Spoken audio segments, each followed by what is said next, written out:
Hello દોસ્તો, welcome to my YouTube channel સોરઠની રસધાર લોકવાર્તા. મિત્રો, આજે આપણે જાણવાના છીએ ગુરુ દત્તાત્રેયના ઇતિહાસ વિશે. ગુરુ દત્તાત્રેય ભગવાન કોણ છે?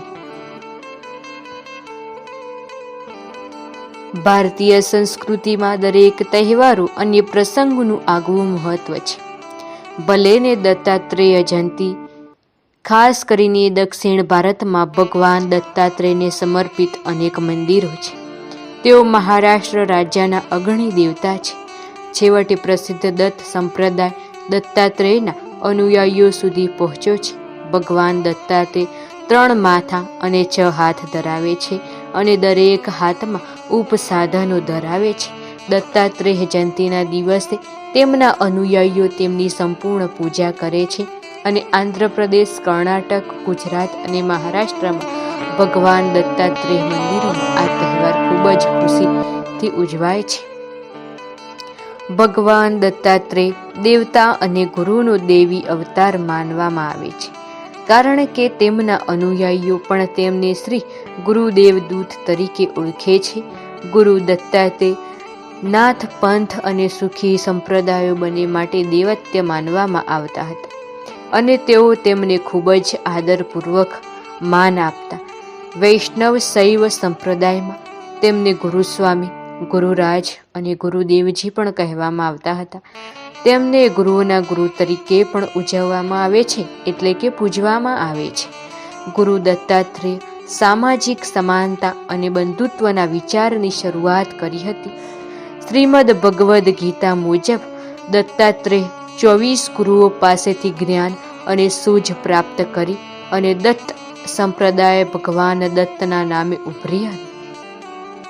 એક ધાર્મિક સર્વ અનુસાર તે સમગ્ર દક્ષિણ ભારતમાં ઘણા મંદિરોનો વિષય છે. માર્ગશીર્ષ મહિનામાં પૂર્ણિમાના શુભ દિવસે ભક્તો શ્રી દત્તાત્રેયની પૂજા કરવા માટે પૂજા કરે છે અને તેમની બધી ઈચ્છાઓ પૂર્ણ કરે છે. આ પવિત્ર દિવસને દત્તાત્રેય જયંતિના નામ આપવામાં આવ્યું છે. કેટલીક હિન્દુ પરંપરાઓ અનુસાર તેઓ શ્રી વિષ્ણુના પુનર્જન્મ પણ છે. અન્ય સિદ્ધાંત મુજબ અગાઉના સમયમાં રાક્ષસોનો સંહાર નાટકીય રીતે વધ કર્યો, જેના કારણે શ્રી ગુરુ દત્તાત્રેય અનેક રૂપ ધારણ કરીને અસુરોનો નાશ કર્યો. શ્રી દત્તનો સિંધ પૃથ્વી પર દત્તાત્રેય જયંતિ પર અન્ય કોઈ પણ દિવસ કરતાં 1000 ગણો વધુ સક્રિય છે. ભક્તો નિષ્ઠાપૂર્વક અને ભક્તિપૂર્વક દત્તાત્રેયનું સન્માન કરીને દત્ત સિદ્ધાંતનો લાભ મેળવી શકે છે. એવું કહેવાય છે કે દત્તાત્રેય જયંતિ ઉજવવાથી જીવનની મુખ્ય સમસ્યાઓ દૂર થઈ શકે છે અને વ્યક્તિની સિદ્ધિમાં આવતા અવરોધો દૂર થાય છે. અનસૂયા અને ઋષિ અત્રિ શ્રી દત્તાત્રેયના માતા પિતા હતા. અનસૂયાને ધર્મનિષ્ઠ અને પવિત્ર પત્નીના આદર્શ ઉદાહરણ તરીકે જોવામાં આવતી હતી. પવિત્ર ત્રિમૂર્તિ શ્રી બ્રહ્મા, શ્રી વિષ્ણુ અને શ્રી શિવની સમક્ષ એવા પુત્રને જન્મ આપવા માટે તેણીએ સખત તપસ્યા કરી.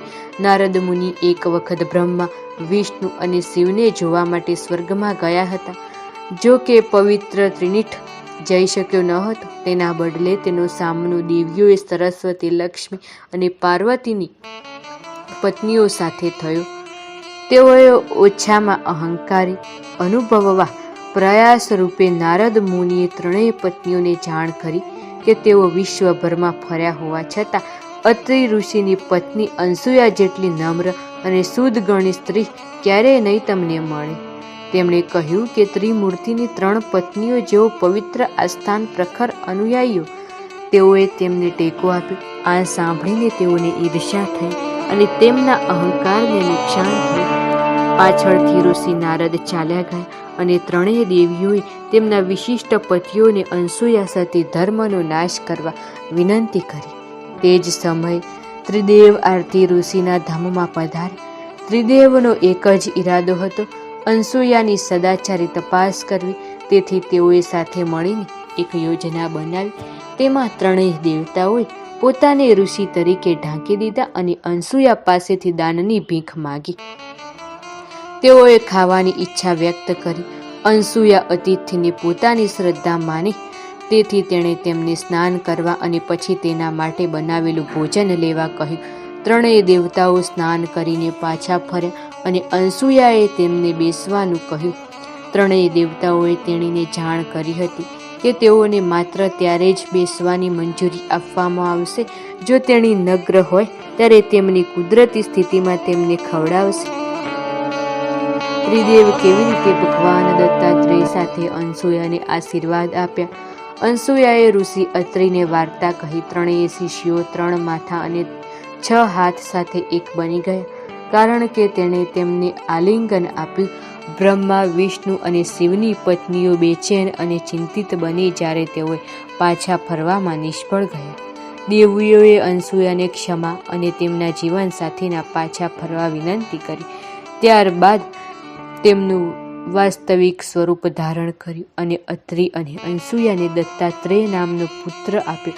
જ્યારે તેમના ભાઈ બહેનો ચંદ્ર, ભગવાન ચંદ્ર અને ઋષિ દુર્વાસા અનુક્રમે શ્રી બ્રહ્મા અને શ્રી શિવના સ્વરૂપના હોવાનું કહેવાય છે. તેથી શ્રી વિષ્ણુનો અવતાર માનવામાં આવે છે. શ્રી દત્તાત્રેયને તેમની જન્મ જયંતિ પર યાદ કરવા અને આદર આપવા માટે દત્ત જયંતિ મનાવવામાં આવે છે. ભક્તો વહેલા ઉઠે ઘરમાં દેવતાની પ્રાર્થના કરે છે અને ભગવાન દત્તાત્રેય સમર્પિત મંદિરની મુલાકાત લે છે. જ્યારે દત્તાત્રેય જયંતિ સમગ્ર દેશમાં ઉજવાય છે ત્યારે મહારાષ્ટ્ર, આંધ્રપ્રદેશ અને કર્ણાટકમાં ગુજરાત જેવા રાજ્યોમાં આવશ્યક ઉજવાય છે. જેમ આપણે પહેલેથી જ ચર્ચા કરીએ છીએ કે તેમ ભગવાન દત્તાત્રેયના મંદિરો તેમની જયંતિના દિવસે ઉજવણીના અગ્રણી દેવતા છે.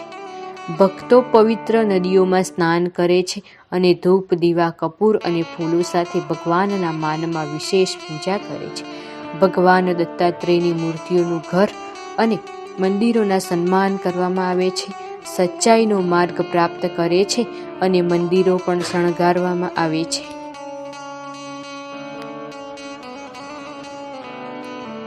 મંદિરો પણ શણગારી તેમના અનુયાયીઓ ભગવાન દત્તાત્રેય સમર્પિત ધાર્મિક પ્રવૃત્તિઓ અને ભક્તિ ગીતોમાં ડૂબી જાય છે. કેટલાક સ્થળોએ અવધૂત ગીતા અને જીવન મુક્ત ગીતાનું પઠન કરવામાં આવે છે, જેમાં ભગવાનની કહેવતો સામેલ હોવાનું હોય છે. પૂજા વિધિ દરમિયાન ભક્તોએ દેવતાની મૂર્તિ પર ચંદન, પેસ્ટ, સિંદૂર અને હળદર લગાવવાની જરૂર છે. પણ આ ખાસ કે પૂજા શરૂ થયા પછી લોકોએ ભગવાનની મૂર્તિ આસપાસ 7 વખત પ્રદક્ષિણા કરી. પૂજામાં ભાગ લેનાર લોકો પ્રસાદ અથવા આરતી કરવાની જરૂર રહે છે. દક્ષિણામૂર્તિ બીજમ ચ રામબિકેન સંયુક્ત દ્ર ઇત્યેકારક્ષ જ્ઞેયમ બિંદુના કથા કાલાત્મક દત્ત સત્યાદિ મંત્રસ્ય દાત્રેય સત્યાદિ સ્મરાહ. મિત્રો, આ ગુરુ દત્તાત્રેયનો મંત્ર છે. બ્રહ્મા, વિષ્ણુ અને મહેશના અવતાર ભગવાન દત્તાત્રેયના અનુયાયીઓ માટે દત્તાત્રેય જયંતિના દિવસે ઉપવાસનું પાલન આવશ્યક કરવું. મિત્રો, વિડીયો પસંદ આવે તો વિડીયોને લાઇક, શેર, કમેન્ટ કરજો અને ચેનલમાં નવા હોય તો ચેનલને સબસ્ક્રાઈબ